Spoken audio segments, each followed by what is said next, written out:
ठीक है।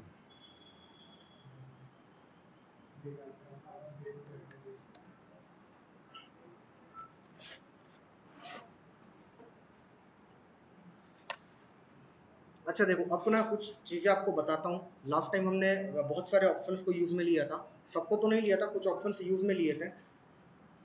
अब अपन देखते हैं मतलब कुछ एडवाइजरी है या फिर कुछ रिकमेंडेशन है, ऐसा कुछ समझो, ठीक है, जो चीज़ें बताने वाला हूँ।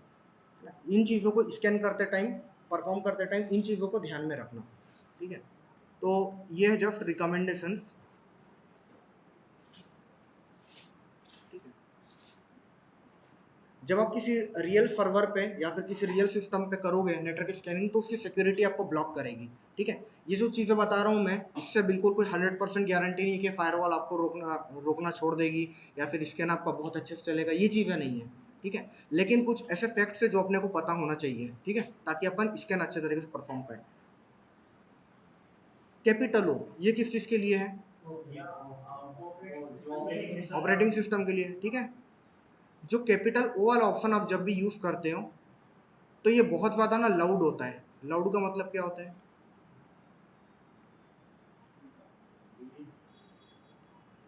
LOUD, लाउड स्पीकर मतलब क्या होता है? ना तेज। ये जो डेफ ओ वाला कैपिटल वाला ऑप्शन है, ये काफ़ी लाउड होता है। लाउड होने का मतलब, ये जब इस ऑप्शन को आप यूज़ में लेते हो तो ये बहुत ज़्यादा शोर करता है, ठीक है, नेटवर्क में। और जो फायरवॉल रहती है वो बहुत जल्दी पकड़ लेती है आपको, ठीक है। तो इस ऑप्शन को कभी भी यूज़, मतलब एक रिकमेंडेशन है कि जब भी आप किसी सिस्टम को, किसी टारगेट को स्कैन कर रहे हो, तो अवॉइड करना ऑपरेटिंग सिस्टम को डिटेक्ट करना, ठीक है। अपनी नेटवर्क स्कैनिंग हो जाने दो अच्छे तरीके से, इस ऑप्शन को यूज़ मत करो। लास्ट में एक सिंगल स्कैन रन कर देना सिर्फ ऑपरेटिंग सिस्टम के लिए अलग से, है ना। क्योंकि अगर साथ में यूज़ करोगे, ऑपरेटिंग सिस्टम तो डिटेक्ट करे ना करे, वो आपकी नेटवर्क स्कैनिंग की रिपोर्ट खराब करेगा। लास्ट में स्कैन करने के बाद लास्ट में ऑपरेटिंग सिस्टम डिटेक्ट करने के और भी ऑप्शन है, अलग से लास्ट में कर लेंगे, है ना, एक सिंगल इसके साथ। लेकिन जब आप नेटवर्क स्कैनिंग कर रहे हो, तब यहाँ पे ऑपरेटिंग सिस्टम को अवॉइड करना, डिटेक्ट करना, ठीक है। ये कुछ चीज़ें जो अपने को संभल के चलनी होगी। दूसरा है ए, कैपिटल है ये किस चीज़ के लिए था? अग्रेसिव स्कैन, ठीक है। नाम से अपने को पता चल रहा है कि इसके अंदर एग्रेशन है, एग्रेसिव स्कैन है, ठीक है। यानी कि बिना सोचे समझे चीज़ों को परफॉर्म करेगा, बिना सोचे समझे करेगा तो ये भी लाउड हो जाएगा आपका, ठीक है। ये भी आपके रिजल्ट्स को खराब करेगा, ठीक है। तो ये जो इस ऑप्शन को भी आपको टारगेट पे यूज़ नहीं करना है, ठीक है। अगर यूज़ करना ही होगा आपको, तो पहले अपनी नॉर्मल चीज़ें कर लो और उसके बाद करो, ठीक है। तीसरी चीज़ होती है, एक नया ऑप्शन बता रहा हूँ आपको, कैपिटल पी,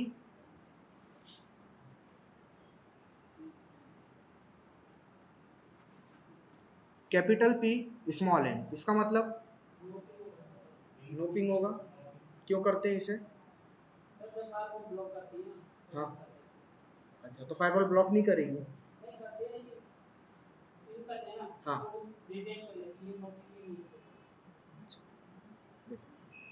पिंग अपन क्यों करते हैं? सिस्टम को चेक करने के लिए, ठीक है। जब पिंग करते हैं तो अपने पास अलग अलग टाइप के पैकेट्स होते हैं। कोई बताएगा पिंग करने पे कौन से पैकेट से जाते हैं? ICMP, ICMP पैकेट्स जाते हैं। अब ये जो ICMP पैकेट्स है, ये पिंग होने के लिए जाते हैं। जब भी आप स्कैन को रन करोगे, तो क्या करेगा, वो आपका जो सिस्टम है ना, सबसे पहले नेटवर्क स्कैन करने के पहले ICMP पैकेट भेज देगा, चेक करने के लिए। अब जब आईसीएमपी पैकेट जाएंगे तो फायरवॉल को फिर दिक्कत हो जाती है, ठीक है, या सिस्टम को दिक्कत आ जाती है, सिक्योरिटी मैकेनिज्म को दिक्कत होती है इस चीज से। आईसीएमपी के पैकेट आए मतलब उसको पता चल जाता है कि कोई पिंग कर रहा है, तो अपन क्या करते हैं, एक अच्छा ऑप्शन ये है कि हम हमारे जब भी नेटवर्क स्कैनिंग करें तो हम पहले ही बोल दें कि पिंग मत करना, है ना। हमारे जो सिस्टम को है, अटैकर सिस्टम को बोल देते हैं कि पिंग मत करना, डायरेक्ट स्कैन करो। ये समझ के बैठो कि सिस्टम ऑन है, आप चुपचाप स्कैन करना चालू करो, पिंग करने की जरूरत नहीं है, ठीक है। तो ये होता है नो पिंग। तो देखो कुछ चीज़ों को आपको यूज में लेना है, कुछ चीज़ों को यूज में नहीं लेना है ना। जिन चीज़ों को यूज में नहीं लेना है उनको सेपरेट यूज लेना है अलग से बाद में, ठीक है। क्योंकि अब जैसे कि मैंने मेथोडोलॉजी में बताया था, हम क्या करेंगे, सबसे पहले सिस्टम को चेक करेंगे। आपने एक पिंग का पैकेट भेज दिया सिस्टम चेक करने के लिए, पिंग का पैकेट चला गया। अब जब आप नेटवर्क स्कैनिंग करोगे नो पिंग लगा के भी, तो क्या करेगा, आपको दिक्कत करेगा। समझ में आ रही है बात? मतलब हम पिंग करके उसका आईपी चेक करते हैं, टैगर चेक करते हैं, वो हमें नहीं करना है, पिंग नहीं करना है, हाँ पिंग नहीं करना है, ठीक है। वेबसाइट है तो वेबसाइट पे विजिट करके चेक कर लो, ठीक है। किसी थर्ड पार्टी को यूज कर लो, ठीक है। कुछ वेबसाइट्स आती है लाइक पिंग करने के लिए, चेक करने के लिए, उन्हें यूज कर लो। लेकिन अगर किसी रियल वेबसाइट को आप कर रहे हो तो आपको पिंग को यूज नहीं करना है, पहले ही बार में आप ऑप्शन दे दो नो पिंग और डायरेक्ट नेटवर्क स्कैनिंग चालू करो, ठीक है। ये वाला ऑप्शन तो यूज में लेंगे, ये ऑप्शन यूज में लेना है, ठीक है। सब वीएमवेयर में स्कैनिंग कर रहे हैं, विंडोज से पिंग कर सकते हैं। हाँ देखो यूज ले सकते हो आप, हाँ वीएम के अंदर यूज करो, कहीं पे भी यूज करो, ये एक अच्छा बोला जाए तो एक अच्छी मेथड मानी जाती है, ठीक है। अब होगा क्या, आप लोग जब इस चीज को ट्राई करोगे आपको रिजल्ट नहीं मिलेंगे ना, फिर धीरे धीरे आपको रियलाइज होगा ये चीज कि ये जो छोटी छोटी चीजें थी दिक्कतें कर रही थी। हाँ हाँ देखो सीएमडी में करो या फिर वीएम से करो, आईपी तो आपकी पब्लिक जानी है ना, पब्लिक आईपी जाएगी तब तो वो आपकी आईपी तो सेम ही गई ना, ठीक है। तो सीएमडी से ही पिंग मत करो, वेबसाइट है तो डायरेक्ट जाके विजिट कर लो ब्राउजर से, वो एक अच्छा ऑप्शन रहेगा, ठीक है। या फिर डायरेक्ट नेटवर्क स्कैनिंग करो, अगर बंद रहेगा तो क्या होगा, रिजल्ट नहीं जाएगा, है ना। तो पिंग ऑप्शन को अवॉइड करना है, ठीक है। कुछ जगह पे अपन पिंग को यूज करते भी है, लाइक अपने को चेक करना रहता है कि नेटवर्क सही से काम कर रहा है कि नहीं, इंटरनेट चल रहा है कि नहीं, इन जगह पे अपन पिंग को यूज करेंगे, ठीक है। अभी अगर मैं डब्ल्यू स्क्रिप्टर को पिंग कर दूं मेरे रिप्लाई नहीं देगा, तो इसका मतलब ये नहीं है कि पिंग आपको हमेशा सही रिजल्ट देगा, है ना। सिक्योरिटी में आईसीएमपी पैकेट गए तो फायरवॉल बोल देगी कि रिप्लाई मत करो इसका। समझ में आ रही बात? आईसीएमपी का मतलब क्या होता है? आईसीएमपी का फुल फॉर्म होता है, बताएगा कोई? इंटरनेट कंट्रोल मैसेज प्रोटोकॉल, ये आईसीएमपी का फुल फॉर्म होता है। अच्छा काम में आ सकता है तो नोट कर लो इस चीज को।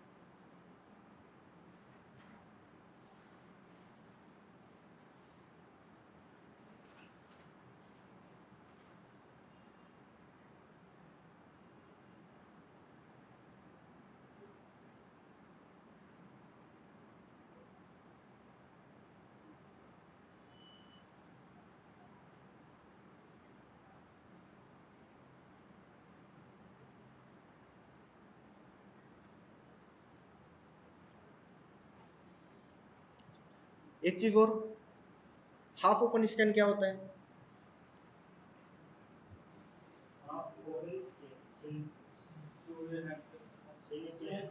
हाफ ओपन क्यों बोलते हैं उसे?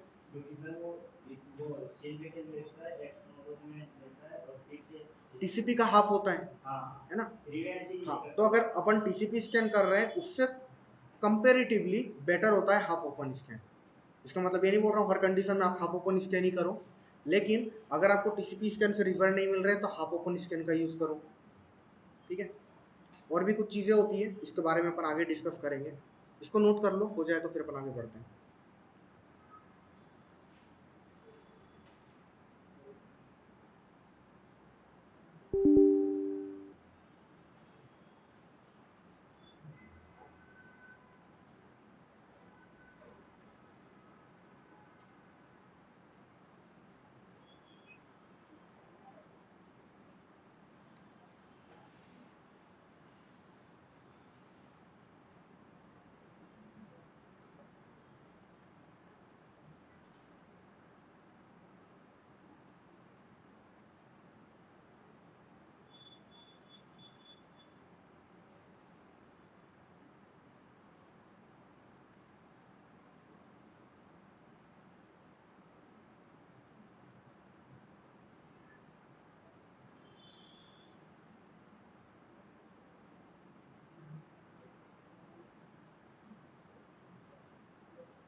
अच्छा, कुछ और अच्छी चीज़ है कि आपको जब स्कैन करना होगा ना, तो बेटर ऑप्शन ये रहेगा कि आप क्या करो, आप एक वीपीएन सर्विस को चालू कर लो और उसके बाद स्कैन परफॉर्म करो। ठीक है, थोड़ा सा प्रोसेस जरूर स्लो हो जाएगा, लेकिन जब आप पहली बार स्कैन करोगे, मान लो किसी रीजन से आपको ब्लॉक भी करता है, तो वीपीएन सर्वर को करेगा, है ना। वीपीएन सर्वर को ब्लॉक किया, फिर अपने नॉर्मल आईपी से कर लो। तो स्टार्टिंग में स्कैन जब करो तो वीपीएन चालू करके अगर करोगे तो बढ़िया रहेगा, टॉर सर्विस यूज करने मत लग जाना। ठीक है, वीपीएन को आप यूज में ले सकते हो, छोटी छोटी चीज़ों को हिट एंड ट्रायल करके देखना आपके केस में कौन सी अच्छी चीज़ें काम कर रही है। ठीक है, जब जब आपका टारगेट बदलेगा तो हो सकता है कुछ चीज़ें जो नंबर पहले बार में काम कर रही थी वो दूसरे में काम ना करे, तो ये चीज़ें थोड़ी फ्लक्चुएट होती रहेगी। ठीक है, और बताओ, और देखो इसके अलावा मैक चेंजर का यूज़ करो। ठीक है, जब पहली बार स्कैन कर रहे हो तो वीपीएन भी चालू कर दो ताकि आपकी आईपी हाइड हो जाए, और उसके बाद अपना मैक चेंजर से भी पहले एड्रेस चेंज कर लो ताकि वो जो भी ब्लॉक करे ना वो आपको रियल मैक एड्रेस ना रहे। ठीक है, अगर उसे किसी भी, मान लो थोड़ी स्ट्रिक्ट पॉलिसी है अगर फायरवॉल की, वो आईपी को ब्लॉक कर देगी, मैक एड्रेस को ब्लॉक करेगी, तो स्टार्टिंग में जब आप पहली बार स्कैन कर रहे हो तो ब्लॉक करे ना, तो आपके फेक आईपी और फेक मैक एड्रेस को करें। ठीक है, हर बार ऐसा करना जरूरी नहीं है, लेकिन ये कुछ अच्छे सजेशन हो सकते हैं जिनका आप ध्यान रखोगे तो बढ़िया रहेगा। रियल वेबसाइट पे काम। हाँ, रियल वेबसाइट पे काम आएगा। सर ये जो ब्लॉक करता है वो थोड़े टाइम के लिए ब्लॉक करता है कि परमानेंटली ब्लॉक कर देता है? थोड़े टाइम के लिए करता है, ज़्यादा रिक्वेस्ट आएगी तो फिर परमानेंटली भी कर सकता है। ठीक है, उसका थोड़े टाइम भी यानी कि ऐसा नहीं होता कि 5-10 मिनट के लिए 2-4-5 घंटे 24 घंटे 48 घंटे ऐसा ब्लॉक कर देता। टोटली पॉलिसी पे डिपेंड करता है फायरवॉल के अंदर किस तरीके से पॉलिसीज इंप्लीमेंट करी गई है। सर ऑपरेटिंग सिस्टम इतना लाउड क्यों करता है, मतलब क्या रीजन हो सकता है और कितने क्योंकि वेरिएंट क्योंकि क्या होता है, जब उसे डिटेल्स निकालनी होती है ना, तो वो बार बार जाके कम्युनिकेट करने के लिए कोशिश करता है, कम्युनिकेट करेगा, कुछ स्क्रिप्ट अगर रन कराएगा, इस प्रकार की एक्टिविटीज होती है तो स्कैन लाउड हो जाता है। जितनी ज़्यादा डिटेल्स आप, मतलब इसको कुछ ऐसा समझो कि आप पूछ रहे हो सामने वाले सर्वर से, ज़्यादा क्वेश्चन करोगे तो क्या करेगा, डाउट करेगा। ऑपरेटिंग सिस्टम को यूज़ करने पे भी यही चीज़ होती है। एनमैप पे में भी अगर आप देखो तो ये चीज़ें लिखी भी हुई है कि ऑपरेटिंग सिस्टम लाउड होता है, और एक्चुअल में लाउड होता है। ठीक है, एग्रेसिव स्कैन तो होगा ही होगा, लेकिन ऑपरेटिंग सिस्टम को उस तरीके से यूज़ ना करा जाए तो बेटर है।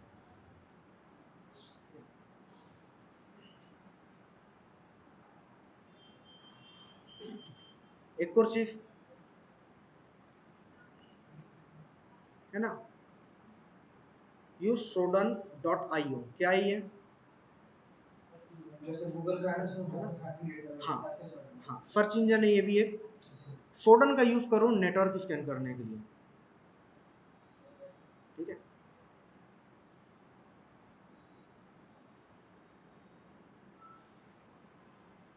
जाता है। SHO।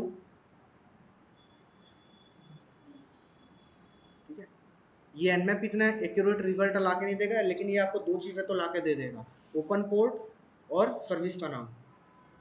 फिर आप सिंगल सिंगल बाय सिंगल वाले वर्जन को डिटेक्ट करो, कोई इशू वाली बात नहीं है।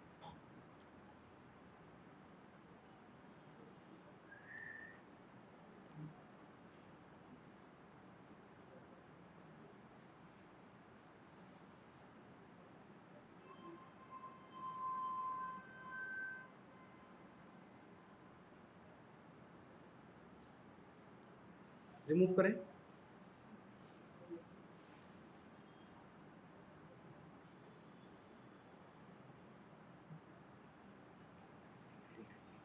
अब आगे बढ़ते हैं अपन एन्यूमरेशन वाले पार्ट पे।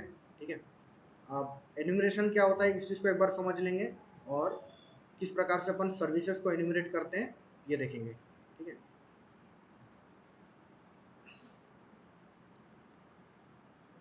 एन्यूमरेशन कोई मतलब बताएगा इसका?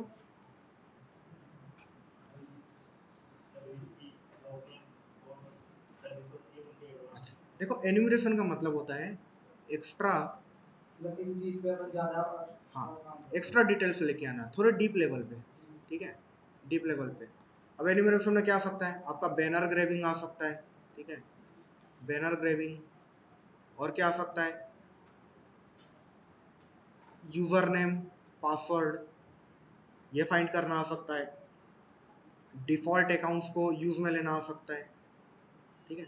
ये सब चीज़ें एन्यूमरेशन के अंदर आ सकती है, और भी बहुत सारी चीज़ें जो एन्यूमरेशन के अंदर आ सकती है, धीरे धीरे करके इस चीज़ को अपन देखेंगे। लेकिन एन्यूमरेशन का मतलब होता है कि एक्स्ट्रा डिटेल्स को लेकर आना, इस तरीके से डिटेल्स को लेके आना कि जो वल्नरेबिलिटी रहेगी, जो भी कमी रहेगी, वो हमें साफ साफ नजर आए, ठीक है। ध्यान रखना इस बात का, एन्यूमरेशन में हैकिंग परफॉर्म नहीं करी जाती है, एन्यूमरेशन में अटैक नहीं किया जाता है, एन्यूमरेशन में हमें सिस्टम का एक्सेस नहीं मिलता। लेकिन इन्फॉर्मेशन हाँ, लेकिन इन्फॉर्मेशन इतने डीप लेवल पे मिल जाती है वल्नरेबिलिटी के बारे में, या वल्नरेबिलिटी साफ साफ दिख जाती है कि मुझे इतना पता चल जाता है कि यहाँ पर मुझे अटैक कर सकता हूँ, ठीक है। तो ये पार्ट होता है एन्यूमरेशन। अब एन्यूमरेशन करने के अलग अलग तरीके हो सकते हैं, ठीक है। पहले तो अपन देखते हैं कि nmap की मदद से हम एन्यूमरेशन कैसे करेंगे, ठीक है। nmap की मदद से भी आप एन्यूमरेट कर सकते हो।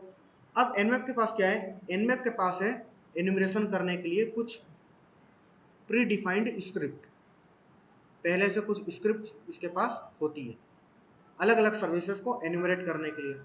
अच्छा, nmap एक प्री इंस्टॉल्ड सॉफ्टवेयर है, तो इसकी लोकेशन क्या है, pre installed, pre installed software इसकी लोकेशन क्या होती है, हाँ, बिन होती है, यूजर बिन, ठीक है।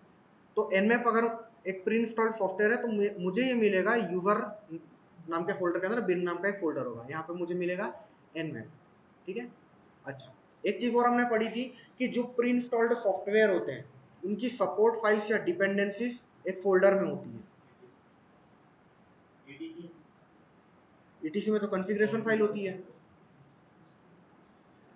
nmap एक प्री इंस्टॉल्ड सॉफ्टवेयर है। इस प्रकार के जितने भी प्री इंस्टॉल्ड सॉफ्टवेयर रहेंगे उनके उनकी सपोर्ट फाइल्स, ऐसी फाइल्स जो कि उस टूल को एक्स्ट्रा फंक्शनैलिटी करने में मदद करती है, एक्स्ट्रा चीज़ों परफॉर्म करने में मदद करती है। तो ये जो चीज़ें हैं सपोर्ट फाइल्स, ये मुझे कहाँ मिलेगी, प्री इंस्टॉल्ड सॉफ्टवेयर की। क्वेश्चन समझ में आ रहा है?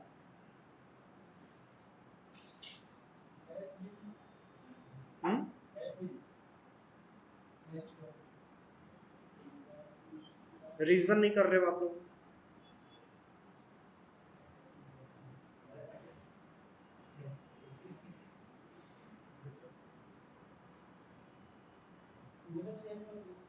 यूजर शेयर में होगी, यूजर शेयर है।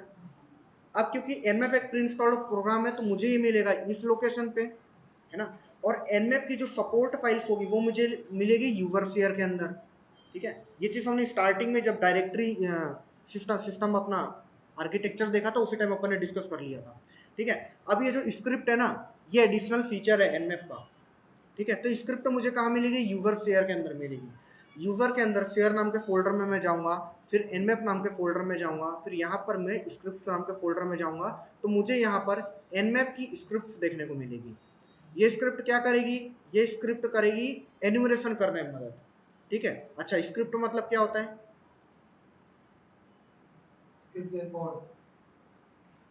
कोड, थोड़ा और अच्छे से एक्सप्लेन करो, थोड़ा पास में हो, आंसर के पास हो, लेकिन जस्ट कोड नहीं बोलेंगे। छोटे छोटे कोडिंग प्रोग्राम है ना, छोटे छोटे प्रोग्राम, इनको अपन स्क्रिप्ट बोलते हैं। तो अब nmap के पास इसकी स्क्रिप्ट है, उसकी लोकेशन है ये लोकेशन याद रखना, काफ़ी काम आएगी आपको, ठीक है। अगर आप इस लोकेशन पे जाओगे तो आपको nmap की सभी स्क्रिप्ट देखने को मिलेगी जो एन्यूमरेशन करने में मदद करेगी। किस चीज़ को एन्यूमरेशन करेगी, वो सर्विसेज को एन्यूमरेट करेगी, ठीक है। सर्विसेज को एन्यूमरेट किया जाता है ताकि उस सर्विस से रिलेटेड एक्स्ट्रा डिटेल्स लेकर आ सकें, ठीक है।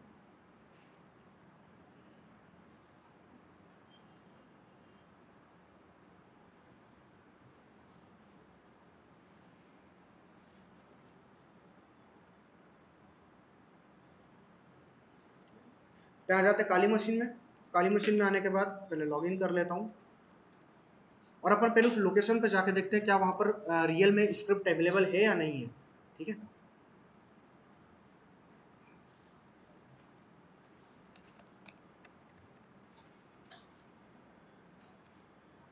तो मैं जाता हूँ cd user share nmap, scripts. इस फोल्डर में आया तो मुझे काफ़ी सारी यहाँ पे फाइल्स देखने को मिल रही है, ठीक है। इन फाइल का एक्सटेंशन है .nac, ठीक है, ये सभी स्क्रिप्ट है। अच्छा, ये स्क्रिप्ट किसी ना किसी लैंग्वेज में है, तो जिस लैंग्वेज में स्क्रिप्ट है, देखो इंपॉर्टेंट नहीं आपके लिए, लेकिन जस्ट मैं आपको बता रहा हूँ, ये जो स्क्रिप्ट है ये है लुआ स्क्रिप्ट, LUA।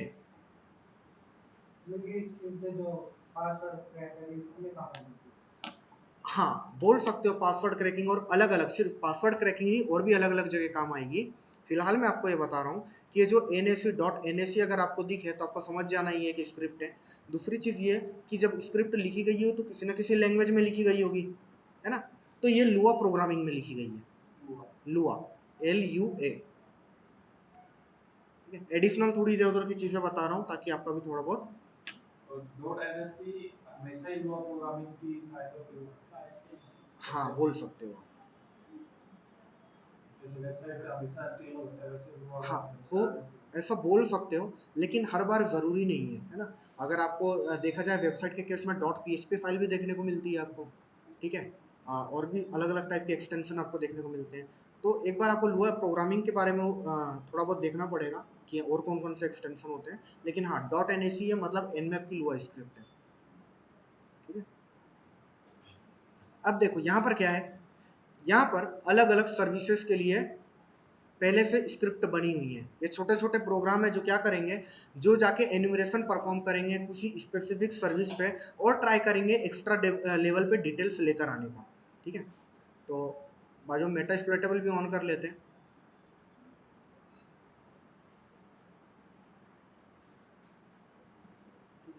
अब देखो यहाँ पर पहले तो ये एड्रेस इन्फो नाम की कोई स्क्रिप्ट है, ठीक है।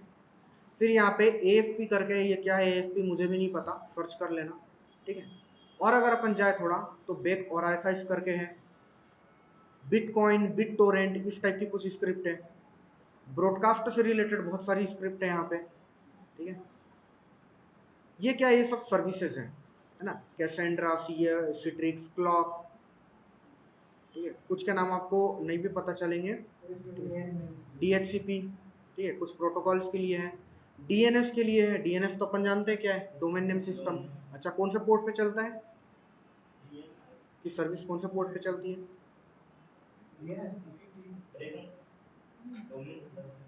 हाँ, क्या डोमेन चलता है, डोमेन नेम सर्विस चलती है।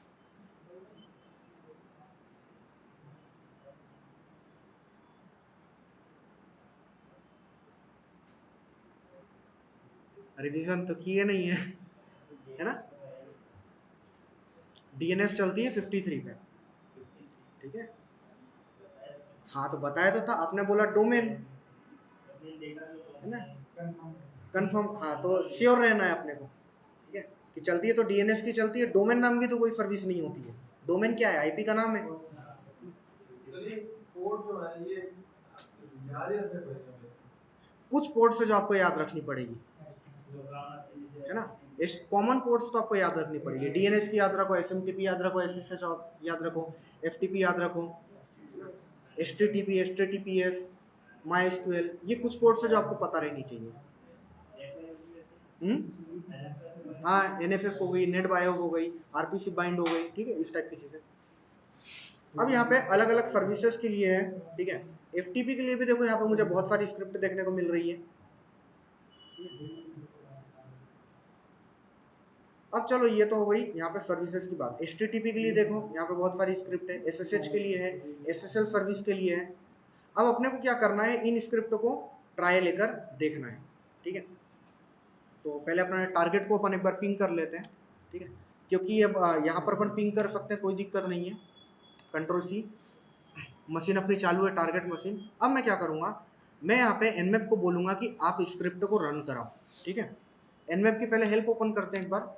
तो यहाँ पर देखो स्क्रिप्ट वाला ऑप्शन मिलेगा आपको, ये रहा स्क्रिप्ट स्कैन, ठीक है, ये रहा स्क्रिप्ट स्कैन। यहाँ पर अगर आप देखो -S कैपिटल C, ये क्या बोल रहा है कि ये इक्विवेलेंट है स्क्रिप्ट इक्वल टू डिफॉल्ट, यानी कि अगर देखा जाए तो ये डिफॉल्ट ऑप्शन की तरह है। अगर आपको ऑटोमेटेड तरीके से आप चाहते हो कि स्क्रिप्ट ट्राई हो जाए तो आप इस ऑप्शन का यूज ले सकते हैं। ठीक है, तो जैसे कि हमने देखा था लास्ट क्लास में, जब हमने बताया नहीं था एनमैप को कि पोर्ट की रेंज नहीं दी थी हमने, याद है? तो उसने बाय डिफॉल्ट क्या किया था, रैंडम 1000 पोर्ट को स्कैन किया था, है ना? तो अगर आपने फंक्शन नहीं दिया तो कुछ डिफॉल्ट चीजों को यूज करता है ऑटोमेटिक। उसी प्रकार से अगर आप बताओगे नहीं या फिर आप बताना नहीं चाहते हो कि इस सर्विस को आप टेस्ट करो, तो एनमैप को आप स्मॉल एस कैपिटल सी अगर ये ऑप्शन दोगे, स्क्रिप्ट का ऑप्शन है, तो वो ऑटोमेटिक तरीके से कुछ सर्विसेज पे स्क्रिप्ट को रन कराएगा। कुछ को रन कराएगा, कुछ को नहीं कराएगा, कुछ सर्विसेज को छोड़ देगा, है ना? और बहुत बार तो हो सकता है कि वो गलत जगह पे भी गलत स्क्रिप्ट को रन कराए। ठीक है, तो अपन क्या करते हैं, एक बार इस फंक्शन को यूज लेके देख लेते हैं। अच्छा, जब इतना रिलायबल नहीं है तो यूजफुल क्यों है? देखो यूजफुल इसलिए है कि बहुत बार ऐसा होगा कि हो सकता है आपके पास ज़्यादा टाइम ना हो, या फिर आप एक बार बस जस्ट एक ओवरव्यू लेना चाहते हो नेटवर्क का, तो उस जगह पे आप इसे यूज कर सकते हो। फिलहाल मैं यहाँ से ऑप्शन हटा देता हूँ। ठीक है,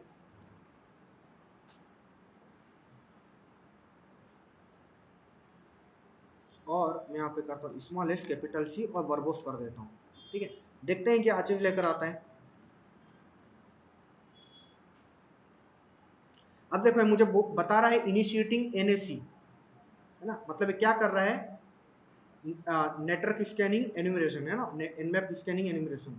यहाँ पे कुछ स्क्रिप्ट को ट्राई कर रहा है, एक एफटीपी बाउंस नाम की स्क्रिप्ट को ट्राई कर रहा है। ठीक है, और भी कुछ कुछ स्क्रिप्ट जैसे जैसे ट्राई करेगा तो ये मुझे बताएगा। लास्ट में एक बार रिजल्ट आता है तो फिर देखते हैं क्या अपने को डिटेल्स मिलती है।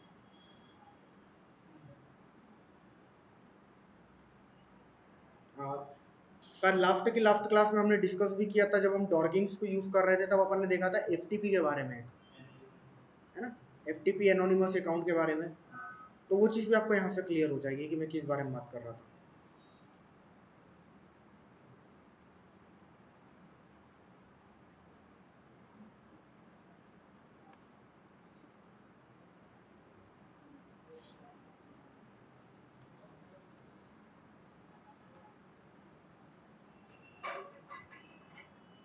अभी बोल रहा है कि 62 वेटिंग, 62 स्क्रिप्ट और ये टेस्ट करेगा। ठीक है, अच्छा, थ्रेड्स यहाँ पे और होती है। थ्रेड्स का मतलब होता है, थ्रेड्स भी आपकी स्पीड को डिफाइन करती है। अब देखो इसने स्क्रिप्ट को ट्राई किया और मुझे पहले से अलग इन्फॉर्मेशन मुझे यहाँ पे देखने को मिल रही है। एक बार इस इन्फॉर्मेशन को समझ लेते हैं क्या बता रही है अपने को। ठीक है, होस्ट सब सिस्टम चालू है। ठीक है, 977 क्लोज द पोर्ट्स, 1000 को इसने स्कैन किया क्योंकि अपन ने पोर्ट नहीं दिया था। ठीक है, अब इसने क्या किया, पोर्ट नंबर 21 पे इसने कुछ स्क्रिप्ट को रन किया है। पहले तो मुझे बता दी कि सर्विस कौन सी हो रही है। हाँ, पोर्ट्स आप दे सकते हो, है ना? अब इसने क्या किया है यहाँ पे, जो तो पोर्ट नंबर 21 है यानी कि एफटीपी की सर्विस पे इसने एक स्क्रिप्ट टेस्ट करी एफटीपी एनोन नाम की।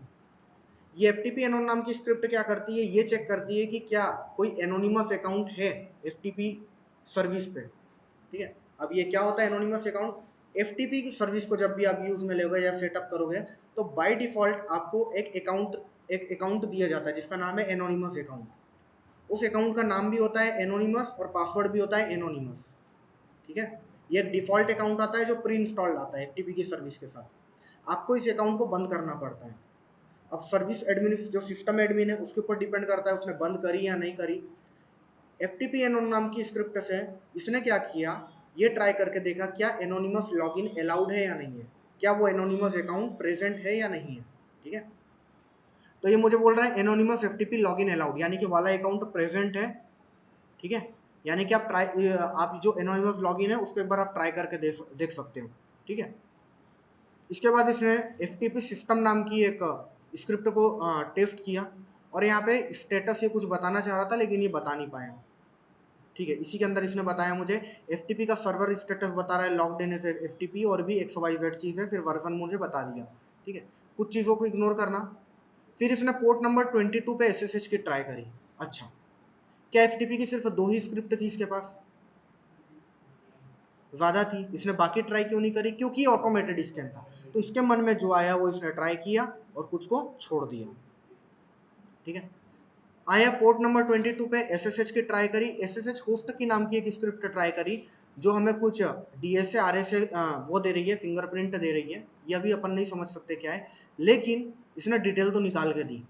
ठीक है, इस चीज़ के बारे में अगर गूगल करेंगे तो हमें ज़्यादा डिटेल पता चल जाएगी। इसने डिटेल निकाल के दी, लेकिन एसएसएच की भी सिर्फ एक ही स्क्रिप्ट ट्राई करी।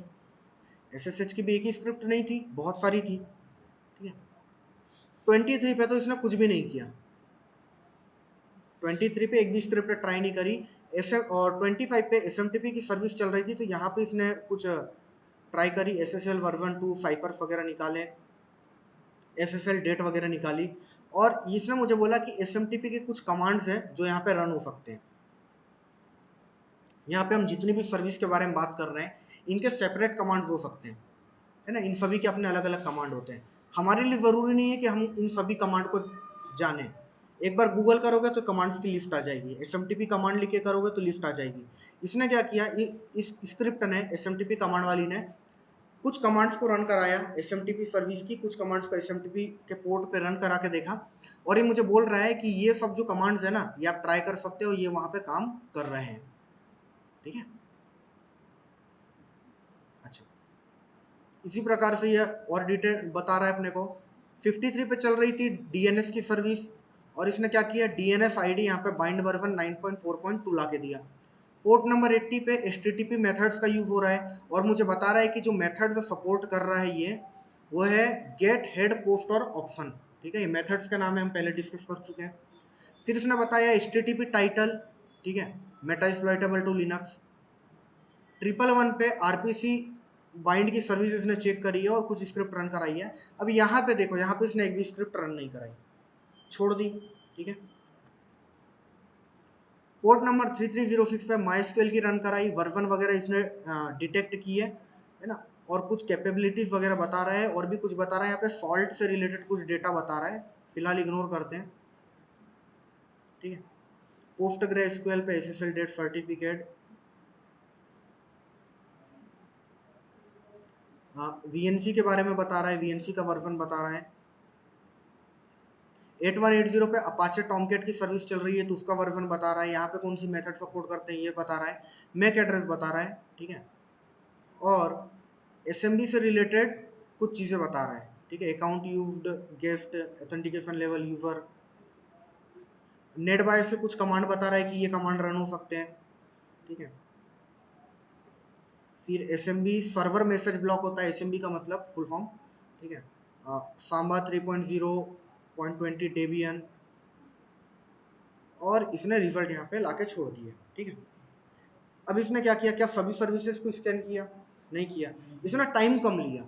ठीक है, अगर अपन एक एक से सर्विसेज को ट्राई करें तो हमें बहुत ज़्यादा टाइम लगेगा। कैसे लगेगा वो आप लोगों को पता चल जाएगा जब वर्क असाइन हो जाएगा तब। लेकिन अगर मुझे जस्ट एक ओवरव्यू लेना हो, है ना, तुरंत मुझे चेक करना हो कि क्या यहाँ पे कुछ सामने सामने कुछ वल्नरेबिलिटीज मुझे मिल सकती है, तो मैं मैनुअल ऑटोमेटिक मेथड को मैं यूज़ करूँगा। ऑटोमेटिक मेथड का कमांड क्या है, स्मॉल एस कैपिटल सी, ये होता है ऑटोमेटिक। अब क्योंकि ऑटोमेटिक होता है तो उतना रिलायबल नहीं होता है। ठीक है, दूसरा तरीका क्या है कि अगर मेरे पास टाइम है, या फिर मुझे अब डीप में चेक करना है, एक एक चीज़ों को मुझे कंफर्म करना है, तो मैं लिखूंगा hyphen hyphen script equal to, फिर उस स्क्रिप्ट का नाम लिख दूंगा। ठीक है, तो इसी चीज़ को अब अपन ट्राई करके देखेंगे। अब क्या करेंगे अपन, एफटीपी के 2 स्क्रिप्ट उसने ट्राई करी थी। इस लोकेशन पे देखें तो बहुत सारी स्क्रिप्ट है।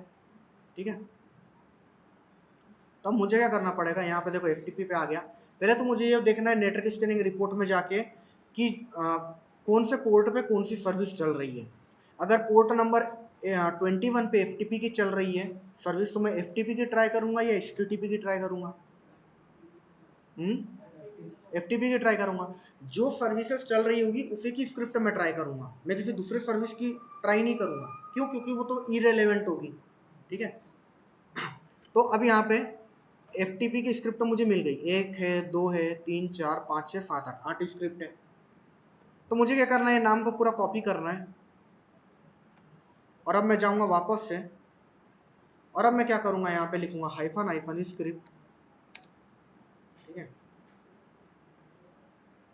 एक चीज और यहाँ पे अपने को ध्यान देनी है कि अब क्योंकि मैं मैनुअली कर रहा हूँ, ठीक है, तो मुझे यहाँ पे पोर्ट नंबर देना पड़ेगा, पोर्ट नंबर 21, क्योंकि 21 पे चल रही है FTP की सर्विस, ठीक है, इसलिए मैंने पोर्ट नंबर 21 लिया है।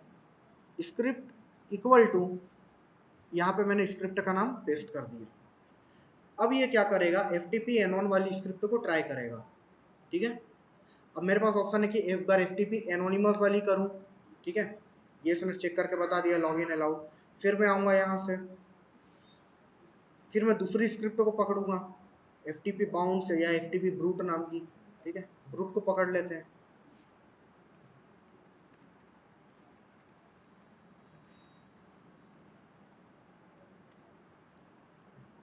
तो ब्रूट फोर्सिंग करेगा, देखते हैं क्या करता है। अच्छा, वर्बोस अपन ने ऑन नहीं किया था, तो ये रियल टाइम अपने को डेटा नहीं दिखा रहा है, इसे रुको रोकता हूँ मैं, और वर्बोस भी दे देते हैं।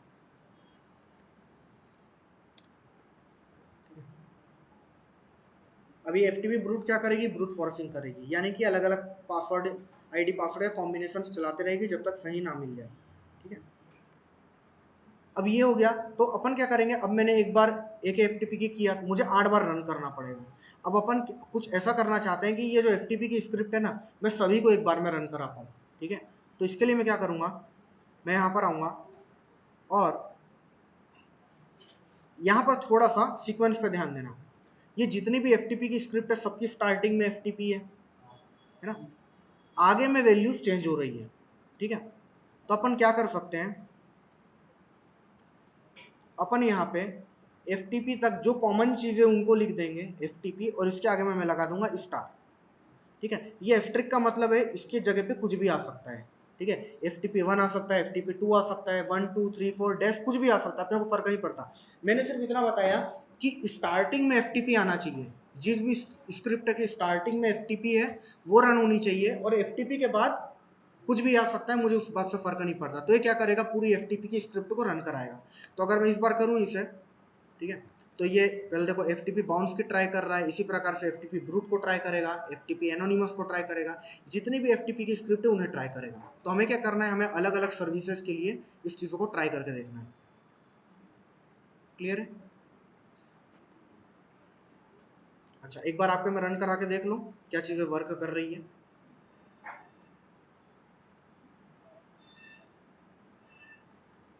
ये वाला पार्ट कर रखा है पहले किसी ने किया था, ठीक है। अब देखो आपके लिए टास्क क्या है पता है, हमें 30 सर्विसेज मिली थी, आपको पूरे 30 सर्विसेज जितनी भी थी ना, सबकी स्क्रिप्ट फाइंड करनी है और उसके आउटपुट को सेव करना है। अच्छा, आउटपुट को सेव करोगे तो XML में मत करना, नॉर्मल फॉर्मेट में करना। नॉर्मल फॉर्मेट का कमांड क्या था, स्मॉल ओ कैपिटल N, है ना। नॉर्मल फॉर्मेट में करना ताकि ये टेक्स्ट फॉर्म में आए, क्योंकि ये जो इनका जो रिजल्ट आएगा इसको अपन XML टू HTML कन्वर्ट नहीं कर पाएंगे। सिर्फ जो main network scanning, port scanning वाली रहती है उसको XML में करना चाहिए, बाकी वाली को हम नॉर्मल फॉर्मेट में करेंगे। .txt लगा दोगे तो भी अच्छी बात है, नहीं लगाओगे तो भी कोई बात नहीं, हाँ सेव हो जाएगा फाइल, ठीक है। तो जस्ट ऐसे सेव करना है। FTP जो भी स्क्रिप्ट का नाम रहेगा, FTP वाली जो स्क्रिप्ट के रिजल्ट रहेंगे वो FTP नाम से सेव कर देना।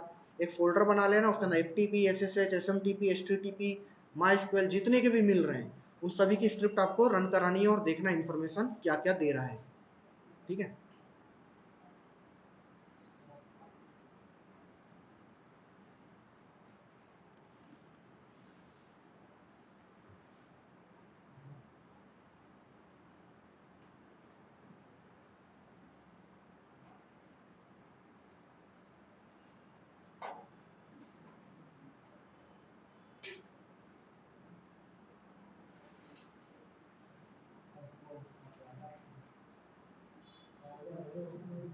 सर नेट गेट मेरे सिस्टम में प्रॉब्लम नहीं कर रहा है, जब ये स्क्रिप्ट मैं रन करता हूँ तो नेट गेट और आईपी कोड दोनों वहाँ पे रन नहीं होता, नेट कैट रन नहीं होता, बहुत ज़्यादा टाइम लेता है, फिर टाइम आउट हो जाता है। nmap या net cat, net get net cat का यूज आप क्यों करते हो, सर ये एफटीपी से कनेक्ट करना कनेक्ट करने के लिए, ठीक है।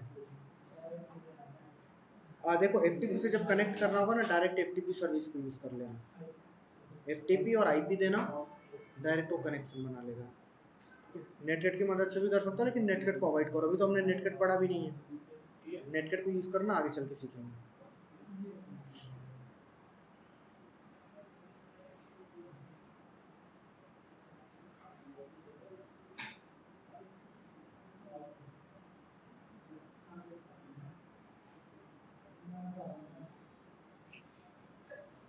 नेटगेट में वो कलर सबसे मैंने बाईस से इसको एक्सट्रैक्ट किया डिफॉल्ट लॉगिन। अच्छा, एफटीपी का आपने पाइथन पेलोड डाउनलोड किया था और उस पेलोड को रन कराया था, ठीक है।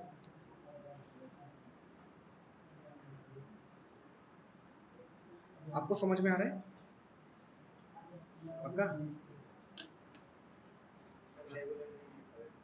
अच्छा, दिक्कत आ रही है, ठीक है। रिकॉर्डिंग्स देख रहे हो आप, कहाँ तक पहुंचे अभी? स्टार्टिंग के 2 दिन की देखी या अभी 2 दिन की नहीं देखी है? अच्छा, लास्ट कौन सा लेक्चर देखा था? हाँ हाँ, वहाँ तक, जहाँ तक देखा वहाँ तक समझ में आया, ठीक है। नोट्स बना रहे हो, ठीक है। कुछ भी अगर डाउट लगे, समझ में ना आए तो मुझसे पूछ लेना, ठीक है। और एक काम करना, आज ना लेक्चर से देख लेना। जो आपके 2 लेक्चर बचे हुए हैं वो दोनों लेक्चर देख लेना, ज़्यादा बड़े बड़े नहीं है, 2 घंटे लगेंगे। अभी हालात तो आपने देख लिया है, फिर अगर कुछ समझ में आना है तो कॉपी में नोट कर लेना, मुझसे नेक्स्ट क्लास में पूछ लेना, ठीक है। अभी अपन ने जस्ट स्टार्टिंग ही किया है, हैकिंग की पहली स्टेज में अपन। इसके पहले अपन ने जो पढ़ा एनोनिमस, ये तो मतलब इसका डायरेक्ट उससे रिलेशन नहीं है, लेकिन अपनी जो मेन क्लास है, जो अभी मैं बता रहा हूँ यहाँ से आपको कुछ स्किप इसलिए हो रही है क्योंकि लास्ट के 2 लेक्चर में से लास्ट के 2 लेक्चर अपन ने नेटवर्क स्कैनिंग के ऊपर ही किए हैं, तो एक बार उसको देख लेना। कुछ भी समझ में नहीं आया तो जल्दी आ जाना, ठीक है। जल्दी आ जाना, पूछ लेना, लैब में रहना, लैब में प्रैक्टिस कर लेना। कोई भी कुछ भी दिक्कत है तो आके मुझसे पूछ सकते हो, तो अपन क्या कैचअप कर लेंगे चीज़ों को। हाँ, अच्छा, ठीक है। तो चाहो तो जल्दी भी आ सकते हो, कोई इशू नहीं है, ठीक है। बहुत लोग आके प्रैक्टिस भी करते हैं, तो जल्दी आओगे तो अगर आपके रियल टाइम डाउट्स भी आप क्लियर करा सकते हो, या फिर नेक्स्ट क्लास में आके आप पूछ लेना। ज़्यादा आगे चले जाएंगे या फिर रुकते जाओगे ना तो फिर ज़्यादा डिले होने में, कैचअप करने में प्रॉब्लम होगी। अभी जो भी दिक्कत होगी तो मैं आपको करा दूंगा रिवाइंड, ठीक है।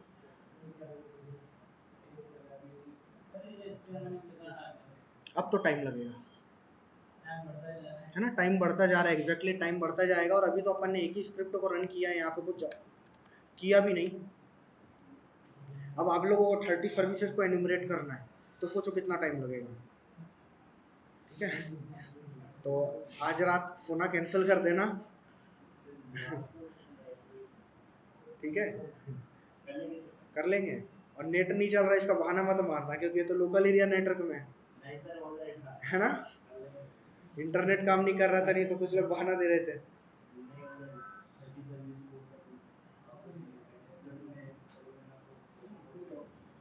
कोई तरीका है इसको फास्ट बनाने का? हाँ, थ्रेडिंग्स अगर आप बढ़ा दो तो इसकी स्पीड बढ़ जाएगी, लेकिन जब आप स्पीड बढ़ाते हो तो एक्यूरेसी कम होती है।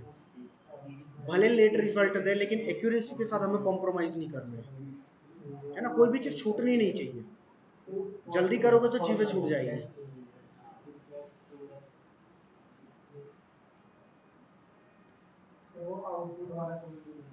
आउटपुट वाला, अच्छा, कौन सा एग्जामल आउटपुट वाला? ये जो अभी मैंने बताया कि स्क्रिप्ट को सेव कैसे करना है नॉर्मल फॉर्मेट में। हाँ हाँ हाँ, मैंने बताया था कि अपने को क्या करना है, आउटपुट को एक्सएमएल फॉर्मेट में सेव करना है, ठीक है। सेव करने का तरीका क्या था, स्मॉल ओ कैपिटल एक्स, फिर फाइल का नाम दूंगा, मेरे को जो भी नाम देना है, ठीक है, फाइल नेम, और लास्ट में मुझे डॉट एक्सएमएल लगाना पड़ेगा, ठीक है। तो मैं क्या करूंगा, जो भी नेटवर्क स्कैनिंग की रिपोर्ट है उसका मैं उसे मैं सेव कर पाऊंगा एक फाइल के अंदर। फाइल का नाम क्या होगा, ये जो मैं यहाँ पर नाम दूंगा ना, ये फाइल का नाम होगा, ठीक है। स्मॉल और कैपिटल एक्स दोगे जिससे आप बताओगे कि आउटपुट सेव करना है और एक्सएमएल फॉर्मेट में करना है, फिर आपको फाइल का नाम आपके मनपसंद हिसाब से दे देना। जो अपन एचटीएमएल से अपन देखते हैं, हाँ, वो वाला भी। अच्छा, ठीक है। अब देखो, जैसे कि ये एक्सएमएल फाइल है, ठीक है, ये आपने सेव कर ली, एक बार दिखा देता हूँ आपको।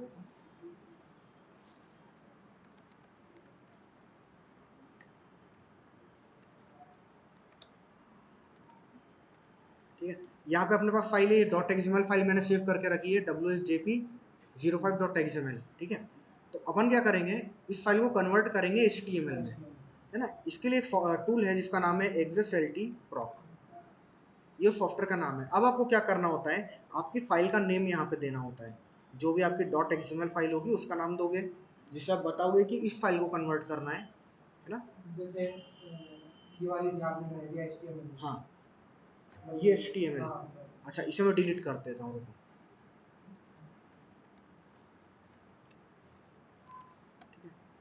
ये फाइल डिलीट हो गई। अब यहाँ पे मेरे पास बस XML फाइल रखी है, ठीक है। ये XML कहाँ से जनरेट हुई, नेटवर्क स्कैनिंग अपन ने करी थी वहाँ से जनरेट हुई। यहाँ तक क्लियर है फाइल कैसे जनरेट हुई। अब मैं क्या करूँगा, मैं लिखूंगा एक्सेसएलटी प्रॉक, है ना। इस टूल को है जो कन्वर्ट करेगा, फिर मुझे बताना पड़ेगा कौन सी फाइल को कन्वर्ट करना है, ठीक है। अभी XML को अपन HTML में कन्वर्ट हाँ, करना है। तो मैंने इस फाइल का नाम लिख दिया, पूरा नाम लिखा है ना .xml तक, ठीक है।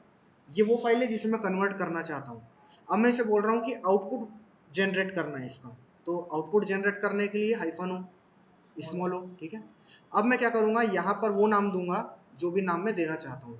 XYZ नाम भी दे सकता हूँ, सेम नाम भी दे सकता हूँ, कोई फर्क नहीं पड़ेगा, लेकिन लास्ट में .html लगना चाहिए, ठीक है। तो मैं जिसमें कन्वर्ट कर रहे हैं उसका इसमें सेव करेंगे। हाँ, उस एक्सटेंशन को आपको देना ज़रूरी है। अगर मैं चाहूँ तो इसमें xyz.html नाम से भी दे सकता हूँ, बिल्कुल काम करेगा। जो आउटपुट जनरेट होगा HTML फाइल, उसका नाम ये होगा, है ना। अगर मैं चाहूँ तो मैं सेम नाम से भी दे सकता हूँ, WSJP05 डॉट, लेकिन XML नहीं लिखूंगा, मैं करूँगा HTML, ठीक है। तो आपको बस लास्ट में एक्सटेंशन लगाना ज़रूरी है, वहाँ पे बताना ज़रूरी है कि कौन सी फाइल को कन्वर्ट करना है और यहाँ पर कौन से फॉर्मेट में कन्वर्ट करना है। फाइल का नाम आप इधर में कुछ भी दे सकते हो, ठीक है। एंटर करोगे तो यहाँ पर आपको जनरेट हो जाएगा HTML फाइल, ठीक है। अब इसको ओपन करने का तरीका, फायरफॉक्स में ओपन करेंगे, ठीक है।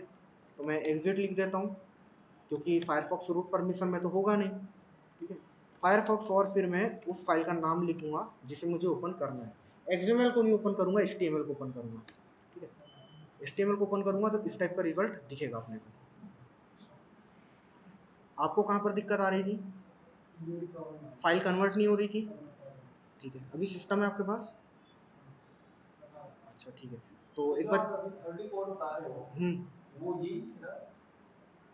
हाँ, यही 30 पोर्ट थे। कैसे बता रहे हो? मेटा एक्सप्लॉइटेबल मशीन पे लगभग 30 पोर्ट ओपन थे। हाँ, जो ये 30 ये बता रहे हो हाँ, ना? ये 30 पोर्ट है।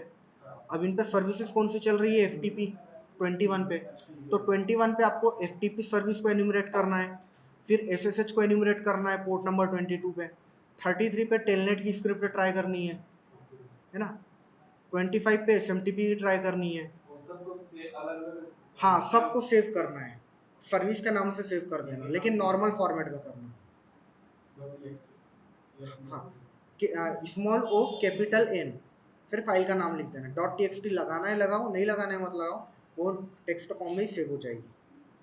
जैसे हमने टेलनेट का वो अगर इसे एक्सप्लॉइट करना हो, हाँ देखो, अभी तो अपन एन्यूमरेशन वाली स्टेप में है, आप डायरेक्ट एक्सप्लॉइटेशन पे नहीं कूद सकते। एन्यूमरेशन से मैं कमी को देखूंगा, फिर मैं एक्सप्लॉइट करूंगा ना, तो स्टेप को अपन जंप नहीं कर सकते। अभी तो हमें एक्सप्लॉइट के बारे में सोचना ही नहीं है, अभी तो हमें पूरा फोकस रखना है एन्यूमरेशन पे, क्योंकि एन्यूमरेशन में अच्छे से करूंगा तो मुझे कमी मिलेगी, तब मुझे कमी दिखेगी, कमी दिखेगी तो उस कमी को मैं एक्सप्लॉइट करूंगा ना, है ना। जो कल आपने टीसीपी जो फाइल बनाई थी, हाँ टीसीपी जो आउटपुट निकाला, हाँ, ऐसी और आउटपुट निकालने में क्या करता है? किस चीज़ का, जैसे आपने टीसीपी का निकाला है, हाँ हाँ ऐसे यूडीपी और हाँ। अगर यूडीपी का भी निकालना है तो देखो यहाँ पर क्या होगा, जस्ट यहाँ पर ये जो कमांड है जो मैंने यूज़ किया था, ठीक है, यहाँ पर मैंने ये नहीं बताया था कि कौन सा स्कैन रन करना है ना। तो बाय डिफॉल्ट इसने सीन स्कैन रन किया था, है ना। और अगर मुझे टीसीपी स्कैन करना है तो मैं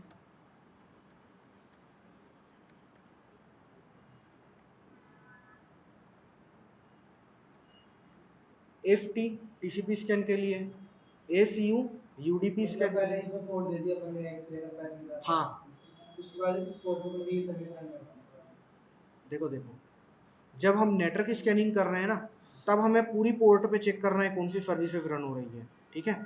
स्कैन टाइप में कोई भी सेलेक्ट कर सकता हूँ, तो मैं क्या करूँगा, मैं पोर्ट की रेंज दे दूंगा, ठीक है, 1 से लेके 65535, और इसके बाद मैं स्कैन टाइप बताऊंगा। एक बार मैंने टीसीपी स्कैन किया इस तरीके से, ठीक है, एक बार मैंने यूडीपी स्कैन किया, एक बार मैंने सीन स्कैन किया। ये तीनों फाइल को मैं सेव करूंगा एक्सएमएल फॉर्मेट में और कन्वर्ट करके देखूंगा क्या अलग रिजल्ट अपने को कुछ मिल रहा है या नहीं मिल रहा है, ठीक है। ये था नेटवर्क स्कैनिंग। अब मैं करूंगा एन्यूमरेशन। तो जब मैं एन्यूमरेशन करूंगा तो मैं अपनी रिपोर्ट में देखूंगा कौन कौन सी सर्विसेज रन हो रही है। तो मुझे मुझे पता चला कि पोर्ट नंबर 21 पे एफटीपी रन हो रही है। तो मैंने लिखा एफटीपी डेव डैश स्क्रिप्ट, और मैं क्या किया, उस फोल्डर में गया, कौन से वाले, जहाँ पर एनमैप की स्क्रिप्ट थी, यूजर शेयर एनमैप स्क्रिप्ट में, वहाँ गया, वहाँ मैंने देखा एफटीपी की स्क्रिप्ट है कि नहीं है, अगर है तो किस प्रकार से स्टार्ट हो रही है ना। ज़रूरी तो नहीं है ना कि एफटीपी नाम से शुरू हो, कुछ और भी हो सकता है। तो हमें चेक करने गया कि रिलेवेंट सर्विस है या नहीं है, और अगर है तो उसकी स्टार्टिंग के कैरेक्टर्स मैंने पकड़े और स्टार लगा दिया ताकि वो सभी स्क्रिप्ट को रन करा पाए। और इसे मैं सेव करूंगा तो ओ और कैपिटल एन, है ना, कैपिटल एन से मैं बताऊंगा कि नॉर्मल फॉर्मेट में सेव करना है, तो ये नॉर्मल फॉर्मेट में करेगा, ठीक है।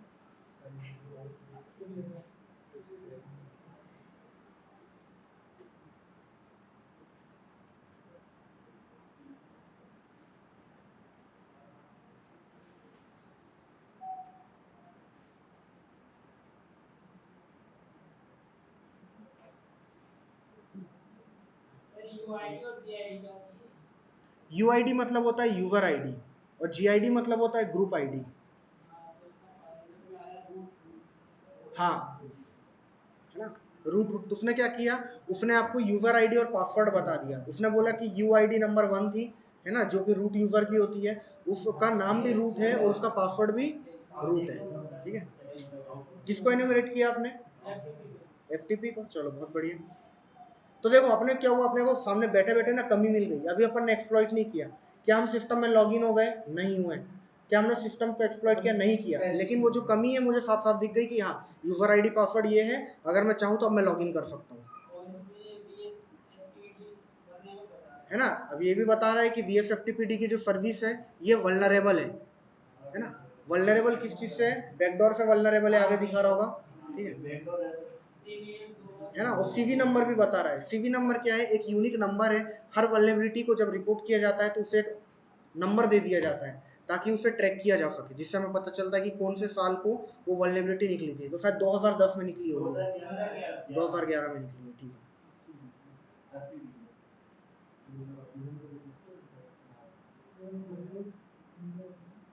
इसमें ये भी आ गया यूजर, ये जो रिपोर्ट्स के अंदर उसमें यूजर यूजर आ रहा है, यूजर आ रहा है ना, तो आपको आईडी पासवर्ड भी मिल गए, ठीक है। तो इसने एक टाइम में एफटीपी के अंदर ही 3-4 तरीके बता दिए आपको घुसने के लिए, ठीक है। घुसना कैसे है, हर सर्विसेज के तरीके अलग होंगे। उसके लिए एक बार गूगल करोगे how to do FTP login, how to do SSH login, तो आपको मिल जाएगा पूरा। खैर अपना काम नहीं है वो, लेकिन जस्ट मैं बता रहा हूँ अगर एडिशनल आपको इंटरेस्ट हो तो, है ना। फिलहाल ये वाला जो काम है करके लाना है आपको, एनिमेशन करके लाना है पूरी स्क्रिप्ट वगैरह का। क्या हुआ, बताओ बताओ, हम भी हंसेंगे। हाँ? सर जो ये सर टेलनेट वाला, हाँ, इसको भी क्या है, इसमें भी सर जो रिपोर्ट्स किया था यूजर यूजर आ गया इसमें मेरे। अब सिर्फ रिजल्ट ही मत निकालो, रिजल्ट को सेव भी करना, ठीक है।